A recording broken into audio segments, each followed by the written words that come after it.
میرا دل چاہتا ہے، اللہ نے توفیق دی تو دل چاہتا ہے کبھی مناجات مقبول کی تشریح کروں آپ کے سامنے، اس کی دعاؤں کی تشریح کروں، کیا کیا مانگا ہے نبی کریم صلی اللہ علیہ وسلم۔ پیغمبر ہی مانگ سکتا ہے، میرے تمہارے دماغ میں بھی وہ باتیں نہیں آ سکتی، تصور میں نہیں آ سکتی جو باتیں نبی کریم صلی اللہ علیہ وسلم نے مانگ لی ہیں۔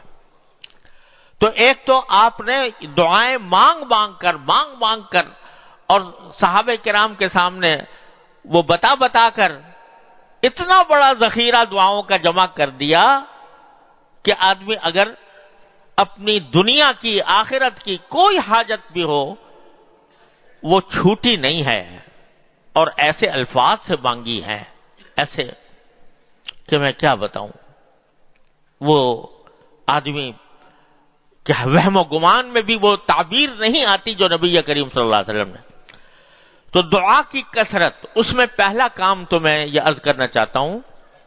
اللہ تعالی ہم سب کو توفیق عطا فرمائے کہ بھئی تھوڑا سا وقت تلاوت کے لیے تو نکالنا ہی چاہیے نا ہر مسلمان کو۔ تلاوت کرنے کے بعد تھوڑی سی وہ مناجات مقبول یا حزب الاعظم یا حسن حسین جو بھی میسر آ جائے، آسان ترین جو ہر جگہ ملتی ہے مناجات مقبول ہے،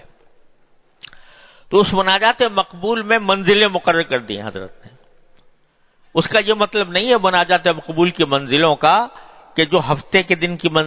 دعائیں لکھی ہوئی ہیں آپ ہفتے کے دن مانگا کرتے تھے، یہ اتوار کے دن کی جو لکھی ہوئی ہے وہ اتوار کے دن مانگا، ایسا نہیں ہے۔ دعائیں جمع کی ہیں ہماری آسانی کے لیے، کہہ دیا بھائی یہ ہفتے جمعہ کو پڑھ لیا کرو، یہ ہفتے کو پڑھ لیا کرو، یہ اتوار کو پڑھ لیا کرو۔ تو ہر آدمی، اللہ تعالیٰ اپنی رحمت سے ہم سب کو توفیق عطا فرمائے کہ تھوڑا سا وقت اگر صرف عربی میں پڑھنی ہو، صرف عربی میں پڑھنا ہو اور عربی جاننے والا آدمی ہو تو مجھے ایک منزل میں 3-3.5 منٹ لگتے ہیں زیادہ سے زیادہ۔ اگر کوئی آدمی ذرا اٹک کر پڑھنے والا ہو تو 5 سے 7 منٹ لگ جائیں گے اس میں۔ ایک منزل مناجات مقبول کی، اس میں مشکل سے پڑھنے جانے والے کو 3-3.5 منٹ اور ذرا اٹک کر پڑھنے والے کو 5 سے 7 منٹ لگیں گے۔ تجربہ یہ ہے۔ اب بتاؤ 5-7 منٹ کیا چیز ہے؟ کھڑے ہو کر بیوقوفی میں اور کھڑے ہو کر فضولیات میں 5 منٹ ہم صرف کر دیتے ہیں، لیکن وہ خزانہ جو نبی کریم صلی اللہ علیہ وسلم چھوڑ کر گئے، دعاؤں کا خزانہ، اور ان میں سے ہر دعا ایسی ہے، تقریباً ہر دعا ایسی ہے کہ دنیا و آخرت کی ساری بھلائیاں اس میں جمع ہو گئی۔ تو جو بندہ روزانہ مانگے اللہ میاں سے، وہ دعائیں مانگے، روزانہ مانگے، 3-4-5 منٹ تک وہ کرے، محروم کر دیں گے میرے مولا، اس کو محروم کر دیں گے۔ وہ رحیم و کریم ذات، وہ جو ہمارے ایک ایک حاجت کو جانتی بھی ہے اور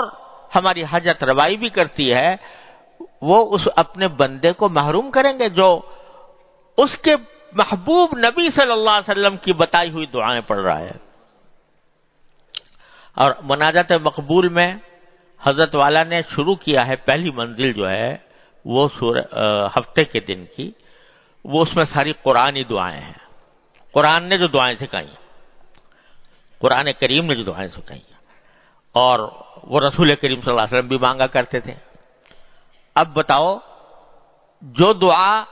اللہ تبارک و تعالیٰ فرما رہے ہیں یہ مانگو تو وہ نہیں دیں گے۔ ایک طرف ہم سے کہہ رہے ہیں پڑھو، کہو، یہ الفاظ کہو، مجھ سے مانگو، تو ایسا کون، یعنی دنیا میں بھی کوئی ایسا شخص بہت ہی سنگ دل ہوگا کہ ایک طرف وہ دعوت دے کہ بھئی مجھ سے مانگو، پھر کہتے بھاگ جاؤ۔ یہ تو سنگ دل سے سنگ دل انسان بھی ایسا نہیں کرے گا۔ تو میرے مالک و خالق جو رحمان الرحیم، وہ کہہ رہا ہے کہ یہ کہو، وَقُلْ رَبِّ اغْفِرْ وَارْحَمْ وَأَنْتَ خَيْرُ الرَّاحِمِينَ، کہو، کیا کہو؟ رب اغفر وارحم وانت خیر الراحمین، اے پروردگار میری مغفرت کر دیجئے، مجھ پر رحمت کیجئے، آپ سب سے بہترین رحمت کرنے والے ہیں۔ کہہ رہے ہیں کہو رب اغفر وارحم وانت خیر الراحمین۔ جب وہ کہہ رہے ہیں کہ کہو، اور وہ فرما رہے ہیں کہ یہ الفاظ، ان الفاظ کے ساتھ مجھ سے مانگو، تو ممکن نہیں ہے کہ وہ رد کر دیں، ممکن نہیں ہے کہ رد کر دیں۔ اور دنیا کی جو باتیں ہوتی ہیں نا، یہ دنیا کی کوئی چیز مانگتے ہیں نا ہم، یہ مانگتے ہیں مثلا کہ یا اللہ مجھے زیادہ پیسے دے دیجئے مثلا، تو ہو سکتا ہے کہ ہماری مصلحت کے خلاف وہ زیادہ پیسے آئیں گے تو پتہ نہیں کیا سرکشی پیدا ہو جائے گی۔ لیکن جب دین کی بات مانگ رہا ہے بندہ کہ اللہ مجھ پر مغفرت فرمائیے، میرے گناہوں کی مغفرت فرما دیجئے، مجھے گناہوں سے بچا لیجئے اور رحمت فرمائیے، تو اس میں تو یہ نہیں ہو سکتا کہ دین کے اوپر چلنا مصلحت کے خلاف ہو، اللہ تعالیٰ کی مصلحت کے خلاف، تو دیں گے ضرور۔ تو اس وجہ سے اللہ تبارک و تعالیٰ کی سکھائی ہوئی دعائیں تو بالکل پکی ہے کہ انشاءاللہ ضرور قبول ہوں گی، قبول ہوں گے، اس معنی میں بھی کہ قرب پیدا ہوگا، اس معنی میں بھی کہ ثواب ملے گا، اور اس معنی میں بھی کہ دین مانگ رہے ہو تو دین ملے گا تمہیں انشاءاللہ اللہ تبارک و تعالیٰ کی رحمت سے۔ تو وہ مناجات مقبول کی ایک منزل کا روزانہ معمول بنا لے بندہ، کیا مشکل کام ہے، 3-3.5 منٹ، 5 سے 7 منٹ لگتے ہیں ایک منزل میں، اور اس میں دنیا آخرت کی ساری بھلائیاں آ جاتی۔ البتہ ایک بات عرض کرتا ہوں، وہ یہ کہ دعا جو ہوتی ہے نا، وہ پڑھنے کے لیے نہیں ہوتی، مانگنے کے لیے ہوتی ہے۔ دعا مانگی جاتی ہے، پڑھنا نہیں بلکہ مانگنا۔ مانگنا اس وقت ہوتا ہے جب آدمی ذرا سا سمجھ کے پڑھے۔ اگر کسی کو عربی آتی ہے اور عربی میں دعا جو رسول کریم صلی اللہ علیہ وسلم کی منقول ہے وہ پڑھتا ہے اور مانگتا ہے، تو دل لگا کر جو مانگ رہا ہے اس کو، وہ دعائیں ہیں ایسی کہ آدمی کا دل کھینچتی ہیں، تو اس کے معنی پر غور کر کے مانگے اللہ تعالیٰ سے، صرف پڑھے نہیں، مانگے۔ اور جن کو عربی نہیں آتی تو الحمدللہ دعاؤں کی کتابوں کے ساتھ ترجمے بھی چھپے ہوئے ہیں، ترجمے چھپے ہوئے نا، تو تھوڑا سا وقت اور لگا لے، وہ الفاظ بھی پڑھے، کیونکہ ان الفاظ میں بذات خود برکت اور نور ہے۔ کیا کوئی بندہ مانگے گا جو نبی کریم صلی اللہ علیہ وسلم نے مانگی ہے؟